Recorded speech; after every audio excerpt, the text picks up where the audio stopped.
I think there's a difference between conviction and shame. I think there's a difference there. And I think when we look at the Lord in his reverence and in his glory, we should feel a conviction of, man, like I want to pursue righteousness and holiness because look at my God in all of his glory, right? But the thing that I love about that story is woe is me quickly turns into here I am, right? Like here I am, send me, Lord.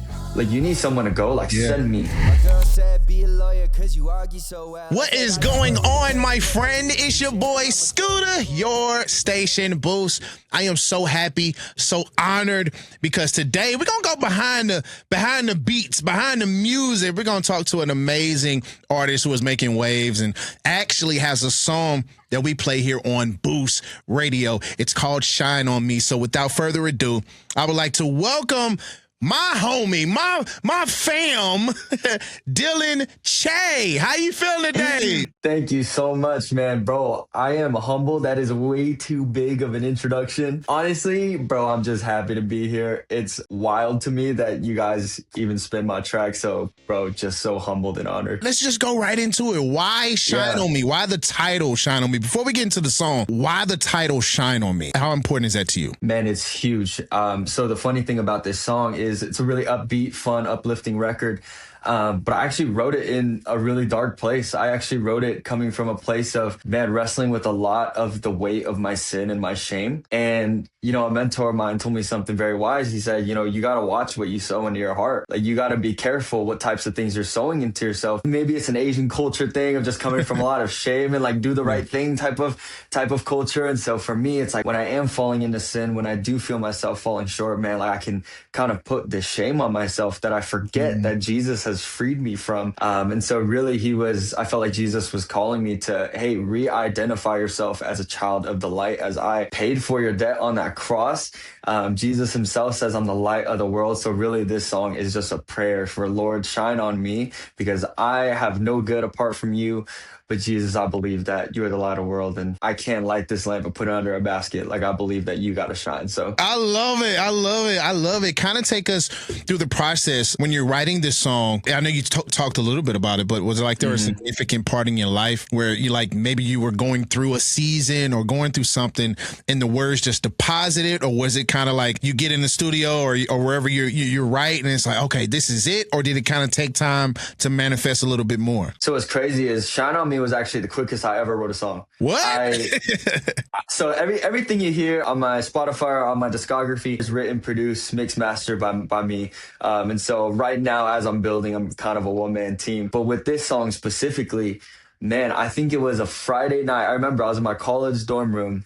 I think I produced, wrote, and mastered the thing in less than an hour. And it all just came to me in a moment. I really felt it was a weird experience where all of my best friends that I lived with in my apartment, they all happened to be gone that night. And I was just in my quiet and I'm like, Lord, like help me to seek you and to remember the light that you've brought me into through this gospel truth. And I just started writing. And what's funny is I was actually going through a period of like, man, do I really want to pursue this music thing? Like it's so risky, especially for someone who looks like me to be doing something like hip hop, Christian hip hop. It's like, what, bro, like you're gonna go pursue hip hop. And so I was going through kind of this like, man, like what am I gonna do? And so that's why I have this kind of like Easter egg bar at the very beginning when I said my girl said to be a lawyer because you argue so well. I was actually studying to be a lawyer.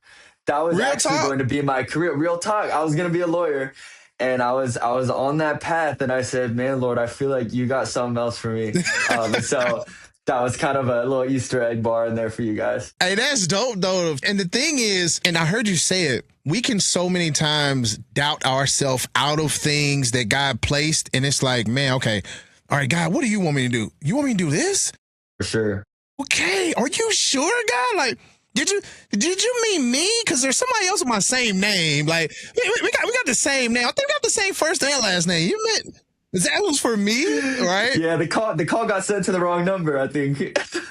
Are you sure? Is this the one you're talking about? And so it's great to hear that you really listened to God, because a lot of times we say we listen, we say we want to please him, and then a lot of times our actions don't show it. But you submitting to God and saying, all right, God, I trust you with whatever you're depositing to me to write and share. I'm going to trust you, God. And now look at it. This song is touching lives and I'm sure it ministered to you first. When the first time when you got it, because I know you said you did the beat, you did everything, right?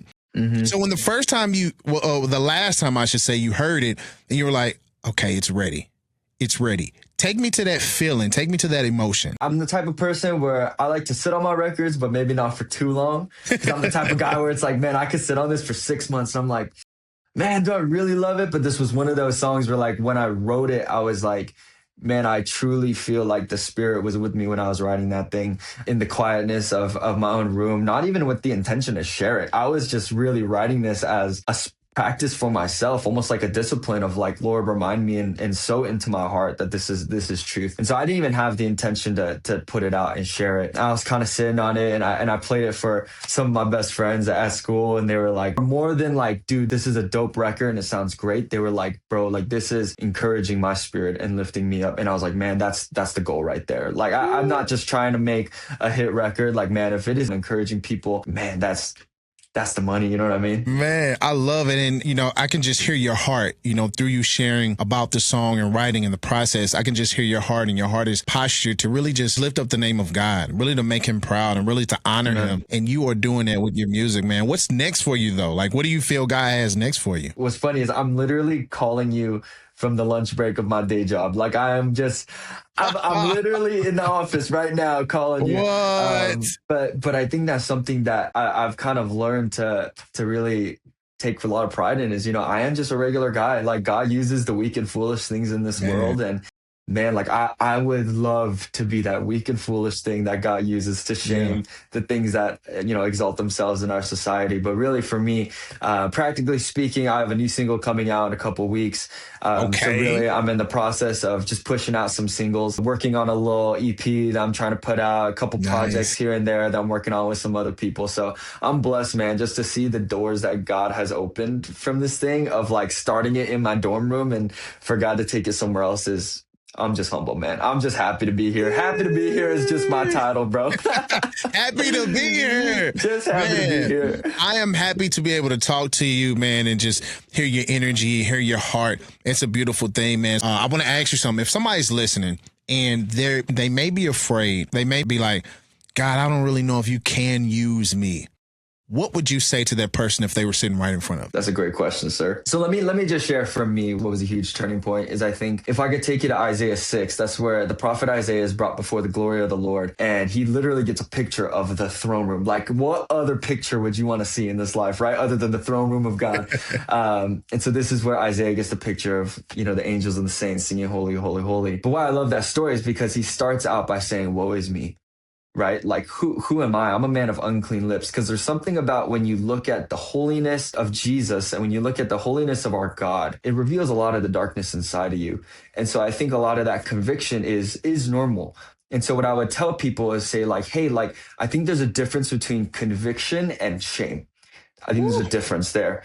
And I think when we look at the Lord and his reverence and in his glory, we should feel a conviction of, man, like I want to pursue righteousness and a holiness because look at my God in all of his glory, right? But the thing that I love about that story is Isaiah's woe is me quickly turns into here I am, right? Like here I am, send me, Lord.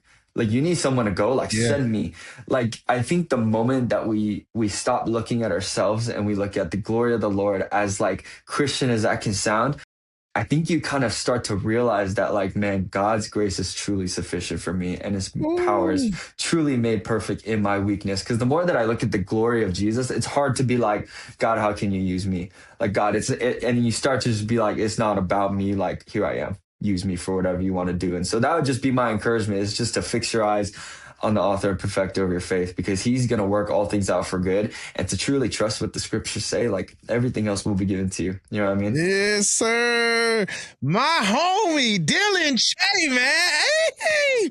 So how can we, before you go, so how can people follow you, stay up to date, see what's going on, Instagram, social media, website, anything like that? Yes, I appreciate that. So I'm a fully independent artist. I'm an indie artist. So everything you see on socials, everything you see out from me is really me. So I think what I love to tell people is like, bro, if you follow me on the gram, like That's me. my Instagram is Tell Him Dill. It's my producer tag. But dude, shoot me a DM. Like, let's talk. Would love to connect. I'm just a guy that loves Jesus and wants to make music about him. And so connect with me on socials, Instagram, TikTok, wherever you do your thing. But I gotta get a little better about posting. But I'm there. I promise. That's a working process, bro. You got it. Yes, You sir. got it, man. You got Yes, it. sir. Well, look, it has been an honor. I truly appreciate you. I'm praying that God continues to open up doors and that he stands true to his word. Your gift will make room for you and place you before great men. So I'm excited to see this journey and see what God has next for you, bro. Thank you, brother. I appreciate that so much. Thank you for having me.